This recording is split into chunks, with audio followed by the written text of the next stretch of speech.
Honda city भारतीय car बाज़ार में एक बहुत ही अहम मॉडल और होंडा के लिए साउथ ईस्ट एशिया में भी काफ़ी खास। अब ये गाड़ी अपने 7वें जनरेशन में बाज़ार में उतारी गई है, जो कि इंडिया में अपनी 5वीं पीढ़ी में है। जी सिद्धार्थ, बिल्कुल भारत के लिए बहुत अहम कार और यकीनन इस साल के सबसे बड़े लॉन्चेस में से एक, और इसलिए आपके लिए हम आज लाए हैं होंडा सिटी के वो सारे ऑप्शंस जो बाज़ार में आपके लिए आएंगे। पेट्रोल मैनुअल, पेट्रोल सीवीटी और डीजल मैनुअल, पूरी सावधानी बरतते हुए। तो शाम्स के पास डीजल वेरिएंट है, मेरे पास पेट्रोल है। आइए हमारा car and bike Honda city review शुरू करते हैं। हाँ, आखिरकार ये घड़ी आ ही गई। कोविड संकट के कारण कुछ देरी ज़रूर हुई, लेकिन जिस कार ने भारत में 22 साल पहले कॉम्पैक्ट सेडान सेगमेंट की नींव रखी, वो एक नई जनरेशन में अब आ गई है। होंडा ने ऐलान किया है कि नई सिटी पिछली जनरेशन वाली कार के साथ साथ चलेगी। पहले वाली गाड़ी BS6 पेट्रोल अवतार में सस्ते दामों पर मिलेगी। 1998 से अब तक होंडा सिटी की भारत में 8 लाख से ज़्यादा गाड़ियां बिक चुकी हैं और ये हमेशा सेगमेंट बेंचमार्क के तौर पर देखी गई है। यानी एक नई होंडा सिटी का आना बहुत बड़ी खबर है ना? तो शम्स और मैं आपको नई गाड़ी के बारे में सब कुछ बताने आ गए हैं। कटाना ब्लेड यानी कि कटाना तलवार, जो कि एक जापानी तलवार है जो सामुराई यूज़ किया करते थे, उसकी धार के शेप में ये एक स्टाइलिंग एलिमेंट दिया गया है, जो कि नई सिटी को एक तरह से डिफ़ाइन करता है। नई गाड़ी पिछली गाड़ी से 53 मिलीमीटर चौड़ी और 109 मिलीमीटर लंबी है, और होंडा का कहना है कि इससे ये गाड़ी अब सेगमेंट की सबसे चौड़ी और सबसे लंबी है। और तो आप सोचेंगे कि इसका मतलब काफ़ी बड़ी हो गई है गाड़ी, लेकिन आश्चर्य इसमें है कि इसका जो व्हील बेस है वो बिल्कुल नहीं बदला है। खैर, अंदर की बात बाद में करेंगे, स्टाइलिंग पे ही पहले रहते हैं। और इसका जो फेस है या चेहरा है वो ज़रूर बदला है, लेकिन फिर भी आपको देखते ही पता चल जाएगा कि ये होंडा है, शायद होंडा सिटी भी है। और ये जो क्रोम एलिमेंट है वो बिल्कुल अमेज़ या CR-V या सिविक की याद आपको दिलाएगा। LED headlamp cluster top end variant में जो है, इसमें 9 LED एलिमेंट्स हैं। 6 से लो बीम चलती है और 3 से हाई बीम। ये बहुत अलग है और बहुत ही नया है और इसको एक काफ़ी कैरेक्टरिस्टिक डेफिनेशन देता है। कैरेक्टर की बात करें तो फिर ये जो टेल लाइट ट्रीटमेंट है ये बहुत ही अलग है, दिखने में भी और फिनिश में भी बहुत अच्छी है, लेकिन आपको BMW की बहुत याद दिलाएगी, क्योंकि 3 सीरीज़ में कुछ ऐसा ही एलिमेंट हम देख चुके हैं। iVTEC बैजिंग, यानी कि ये पेट्रोल है, डीजल में iD-TEC वेरिएंट बैजिंग भी यहाँ पीछे। और यार एक बात समझ में नहीं आई कि ये नया जनरेशन है, तो सारी जो नई बातें हैं उसके साथ साथ रंग भी नए होने चाहिए थे। 5 रंग आपको मिलेंगे इस गाड़ी में, लेकिन वही 5 रंग जो पिछली सिटी में भी थे। और ख़ासकर कि जब आप पिछली सिटी को बाज़ार में रख रहे हैं, इसके साथ साथ बेचेंगे, तो और भी ज़रूरी था कि इसमें कुछ नए, कुछ ब्राइट, कुछ यंग रंग लॉन्च किए जाएँ। हाँ, काफ़ी अजीब है, खासकर इस सेगमेंट में हाल में बहुत अच्छे अच्छे रंग देखने को मिले हैं। आज के लिए हमें गोल्डन ब्राउन और लूनर सिल्वर से ही काम चलाना पड़ेगा। वैसे 16 इंच एलॉयज़ का इस डिज़ाइन के साथ अच्छा तालमेल बैठता है, और बाहर के रियर व्यू मिरर अब A पिलर से थोड़ी सी दूरी पर हैं ताकि ब्लाइंड स्पॉट्स कम किए जा सकें। कुल मिलाकर गाड़ी काफ़ी शानदार लगती है, और हाँ, बड़ी भी। कार के अंदर पहली नज़र में बिल्कुल ही नई दुनिया दिखाई देती है। कैबिन बड़ा और आरामदेह लगता है, लेकिन इसके बारे में विस्तार से बात करेंगे। मेरे पास पेट्रोल के दोनों वेरिएंट हैं, 1.5 iVTEC मैनुअल और CVT। आपके लिए मैं दोनों को चलाऊंगा। शुरुआत करते हैं CVT से।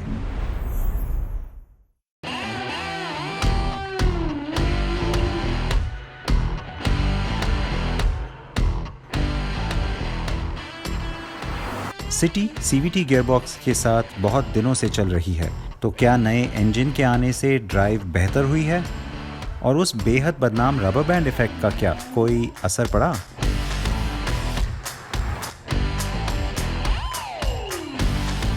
कार में अब एक्सेलरेशन ज़्यादा चुस्त है और इंजन आपको पहले से ज़्यादा रिफाइंड भी महसूस होगा। इंजन में से जो आवाज़ निकलती है वो भी पहले से बेहतर है, लेकिन आवाज़ की बात करें तो ओवरऑल गाड़ी में अब ज़्यादा शांति है, और जो NVH या जो नॉइज़ वाइब्रेशन और हार्शनेस लेवल्स हैं वो ज़रूर कम हुए हैं। और होंडा ने कहा भी है कि इस पे बहुत स्पेसिफिकली काम किया गया है। पुरानी सिटी से काफ़ी दूर और करीब करीब सिविक तक पहुंचती हुई ओवरऑल ड्राइव फील आपको महसूस होगी इस गाड़ी में, क्योंकि मेरे ख्याल से नए प्लेटफॉर्म के साथ जो एक ड्राइविंग में भी रिफाइनमेंट आई है वो बहुत ही उम्दा है। इसकी जो राइड क्वालिटी है वो आपको बहुत पसंद आएगी, शायद पुरानी सिटी से तो बहुत ही ज़्यादा, और जैसे मैंने कहा ऑलमोस्ट सिविक टाइप के लेवल आपको इस गाड़ी में लगेंगे। और इसका मतलब ये है कि चलाते वक्त आपको ये महसूस होगा कि आप शायद एक सेगमेंट बड़ी गाड़ी चला रहे हैं, और ग्राहकों के नज़रिए से देखें तो ये बहुत अच्छी बात है। बढ़िया है ना? कार की राइड क्वालिटी ज़बरदस्त है। गड्ढों वगैरह पर से ये उतनी आसानी से गुजरती है कि ज़्यादा झटके नहीं लगते, और सड़क अच्छी हो तो सफ़र मखमली लगता है। अब एक नज़र आंकड़ों पर। 1498 CC petrol inline 4 cylinder engine से 119 bhp मिलता है, जो पावर के मामले में पहले से थोड़ा सा ज़्यादा है। और अब ये नया इंजन DOHC है, ना कि SOHC, यानी कि डुअल ओवरहेड कैम। ऑटो विकल्प एक बार फिर से CVT है, और नया 6 स्पीड मैनुअल गियरबॉक्स भी है, जो मैं बाद में ड्राइव करूँगा। दोनों गाड़ियों की माइलेज अच्छी है, लेकिन अपनी क्लास में सबसे बेहतर नहीं। CVT में आपको 18.4 किलोमीटर प्रति लीटर मिलेगा, जबकि मैनुअल में गाड़ी 1 लीटर में 17.8 किलोमीटर चलेगी। इसके टॉप एंड वेरिएंट में 6 एयरबैग का विकल्प है।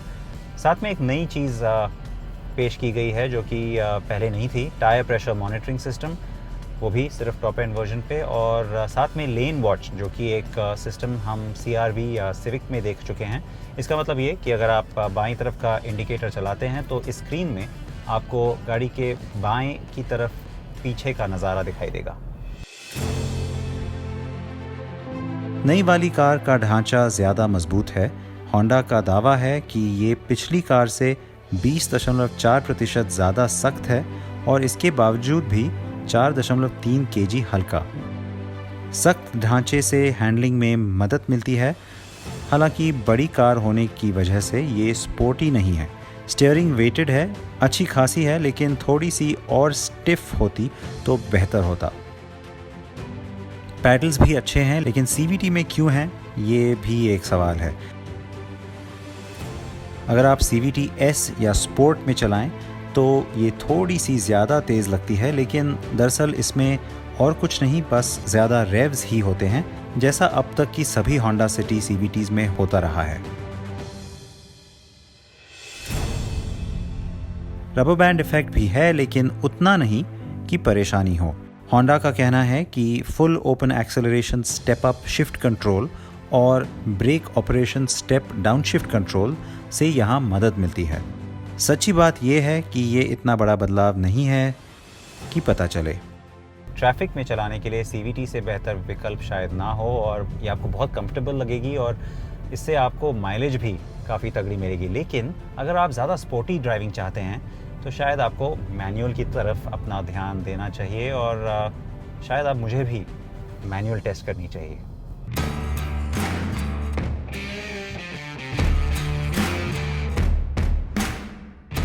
मैनुअल पर इस कार का मिजाज ही बदल जाता है। आपको कार के ऊपर ज़्यादा कंट्रोल मिलता है। मैनुअल पर आपको एहसास होगा कि पीक टॉर्क रेव साइकिल में काफ़ी देर में किक इन करता है, 3500 RPM से ऊपर, जो काफ़ी खलता है। परफॉर्मेंस हमेशा की तरह फ्यूल एफिशिएंसी की बलि चढ़ा है, पर इसके अलावा गियरबॉक्स अच्छा है। 6 स्पीड से बात बन जाती है, और शुक्र है कि टॉर्क बैंड ऊंचे गियर में रहने देता है, इसलिए जल्दी जल्दी गियर बदलने की ज़रूरत नहीं पड़ती। मुझे लगता है कि होंडा पेट्रोल के मैदान में अपना रुतबा और साख बरकरार रखेगी अपने super smooth IV-Tech petrol engine के साथ। हालांकि मैं ये भी कहूँगा कि थाईलैंड की सिटी RS न सिर्फ हॉट दिखती है, बल्कि इसमें नया 1 लीटर IV-Tech टर्बो इंजन भी है। इसे भारत में लाना चाहिए था, और अब भी लाया जा सकता है।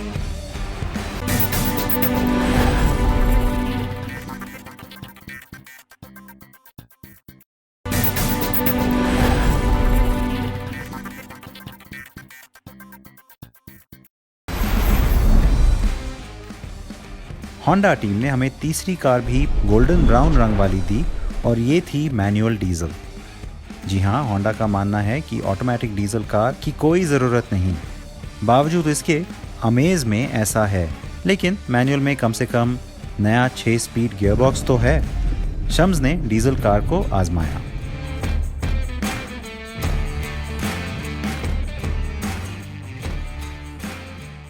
तो बात करते हैं नई सिटी के डीजल इंजन की। अब ये नहीं बदला है, पेट्रोल इंजन तो नया है लेकिन ये पहले जैसा ही है, लेकिन तब भी इसमें काफ़ी कुछ बदला है। कैसे?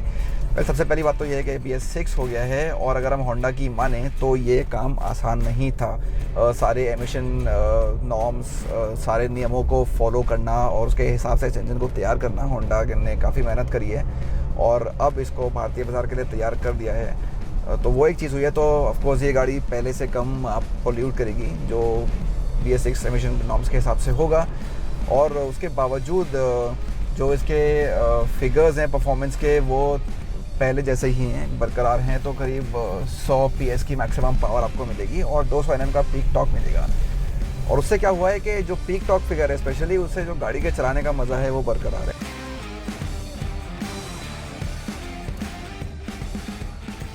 एक्सेलरेशन काफ़ी तेज़ है और गियर बदलना भी आसान है। सिटी डीजल को चलाने में वाकई बहुत मज़ा आता है। ये गाड़ी पेट्रोल कार से लगभग 64 किलो भारी है, फिर भी उतनी ही फुर्ती से चलती है।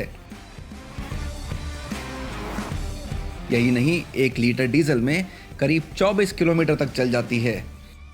एक बड़ी कमी जो होंडा के डीजल इंजन्स में देखी गई है वो ये है कि जो इसका शोर है वो काफ़ी केबिन के अंदर आता है।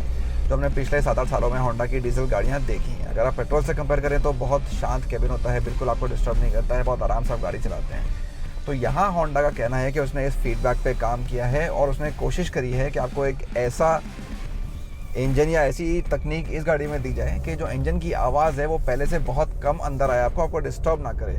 और ये फ़र्क आपको दिखता है। इंजन की आवाज़ अब भी आती है लेकिन वैसा शोर नहीं है। पेट्रोल की तरह डीजल भी काफ़ी प्लश है। क्या आवाज़ और कम हो सकती थी? बिल्कुल, लेकिन कुल मिलाकर पिछली वाली गाड़ी से कहीं बेहतर है। बात करते हैं खास फीचर की, इसको बोलते हैं G मीटर। इसको होंडा ने नई सिटी में डाला है। ये एक ऐसा फीचर है जो आपको अपनी गाड़ी के एक्सेलरेशन को कंट्रोल करने में हेल्प करता है। G फोर्सेस होती हैं जो आपको फिजिकली अफेक्ट कर सकती हैं, उसको कंट्रोल करने में हेल्प करता है। होंडा के हिसाब से हिंदुस्तान जैसे एक मार्केट में एक गाड़ी को घर के सारे लोग चलाते हैं, तो सबके ड्राइविंग स्टाइल अलग अलग होते हैं और उस चीज़ को बराबर करने के लिए एक छोटी सी बिंदु दी गई है इंस्ट्रूमेंट क्लस्टर में, जिसको अगर आप जितना बीच में रखेंगे उतना गाड़ी का चलने का तरीका सही होगा और आपको उसका ज़्यादा असर नहीं होगा, नेगेटिव असर आपके ऊपर नहीं होगा। वो एक अच्छा फीचर है इस गाड़ी के अंदर जो यकीनन आपके सारे फैमिली मेम्बर्स के काम आएगा। कार चलाते वक्त ये कोई गेम खेलने जैसा है। इससे आपका ध्यान नहीं पड़ता क्योंकि नज़र के सामने रहती है, लेकिन आपको डॉट बीच में रखना पड़ता है ताकि कम से कम G फोर्स महसूस हो। इससे गाड़ी में सफ़र ज़्यादा आरामदायक हो जाता है। क्या ये शोशेबाजी नहीं है? तो फिर भी मज़ेदार है। G मीटर इंस्ट्रूमेंट क्लस्टर का एक हिस्सा है। 7 इंच का फुल TFT LCD पैनल जो सेगमेंट में पहले नहीं देखा गया है। इसमें सिवाय स्पीडो नीडल के लगभग सब कुछ डिजिटल है। वैसे ये वर्चुअल कॉकपिट तो नहीं, लेकिन आप फिर भी कई डिस्प्ले ऑप्शन से चुन सकते हैं जो टैकोमीटर डिस्प्ले में मिलेंगे। इंस्ट्रूमेंट पिनिकल थोड़ा ऊंचाई पर है और डैश काफ़ी पतला है, जिससे स्टीयरिंग माउंट के नीचे जगह निकल आती है। यानी दूसरी कारों के मुकाबले आपको अपने घुटने पसारने के लिए अच्छी खासी जगह मिल जाएगी। 8 इंच का touch screen vertical AC vents के बीच में है। ये पहले से बड़ा है और इस्तेमाल करने में ज़्यादा आसान भी। तो ये है नई होंडा सिटी के केबिन का पहला लुक, और ये लुक हमेशा काम किया है इसने इस कंज्यूमर, इस सेगमेंट के बायर्स के साथ, तो क्योंकि क्वालिटी हमेशा बढ़िया रही है। आप किसी भी जनरेशन को देखें, हमेशा लगता है कि आज की क्वालिटी है, कुछ पुरानी चीज़ नहीं लगती है इसको अगर आप देखें तो। पहली बात करते हैं क्वालिटी की बात करते हैं, क्योंकि जो सॉफ्ट टच लेदर का इस्तेमाल किया गया है स्पेशली इस आइवरी स्टिचिंग के साथ बहुत बढ़िया है। बहुत हाई क्वालिटी लेदर सीट्स पे भी है, हमें देखना पड़ेगा कि ये सारे वेरिएंट्स में आता है कि नहीं। ये जो स्टीयरिंग व्हील है ये भी काफ़ी बढ़िया क्वालिटी का है, इस पर भी लेदर का अच्छा इस्तेमाल किया गया है और बटन्स बहुत सारे हैं और अच्छी क्वालिटी के हैं, तो अगेन एक प्रीमियम फील है इस गाड़ी के साथ। स्टीयरिंग व्हील को आप टिल्ट भी कर सकते हैं और टेलीस्कोपिकली एडजस्ट भी। सीट अर्गोनॉमिक्स के मामले में भी कैबिन बाजी मार लेता है। यहाँ पर लेग रूम भी ज़्यादा है और हेड रूम भी।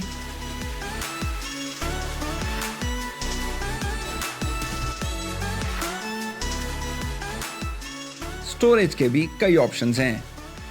हालांकि व्हील बेस पहले जैसा ही है, रीडिजाइन डैश और सामने की सीटों के अलावा पीछे भी 15 मिलीमीटर ज़्यादा जगह है। होंडा सिटी में एक अच्छा कनेक्टिविटी फीचर भी है, इसको होंडा कनेक्ट बोलते हैं। हम पहले भी इसको और गाड़ियों में देख चुके हैं। तो 32 टोटल फीचर्स हैं जिनको आप अपने ऐप के थ्रू कंट्रोल कर सकते हैं और कार में फंक्शंस को चेक कर सकते हैं, देख सकते हैं।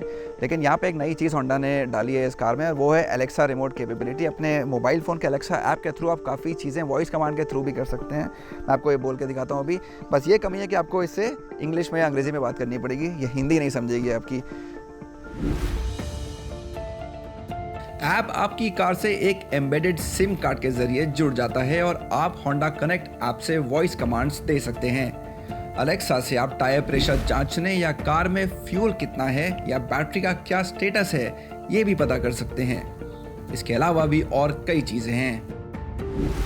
Amazon Alexa एक्सेस दोस्तों और रिश्तेदारों के साथ भी शेयर किया जा सकता है। इससे सिटी असल में एक कनेक्टेड कार बन जाती है। तो ये प्रीमियम, वेल लोडेड और वेल डिजाइंड कार है। हाँ, ऐसी चीजें हैं जो होती तो बेहतर था, लेकिन इसमें चौंकाने वाला बहुत कुछ है। नई सिटी अब बाजार में लॉन्च हो चुकी है। कीमत की बात करें तो ये 10,89,000 रुपए एक शोरूम से शुरू होती है और 14,64,000 रुपए तक जाती है। कुल मिलाकर 9 वेरिएंट हैं, जिनमें पेट्रोल के 6 और डीजल के 3 हैं।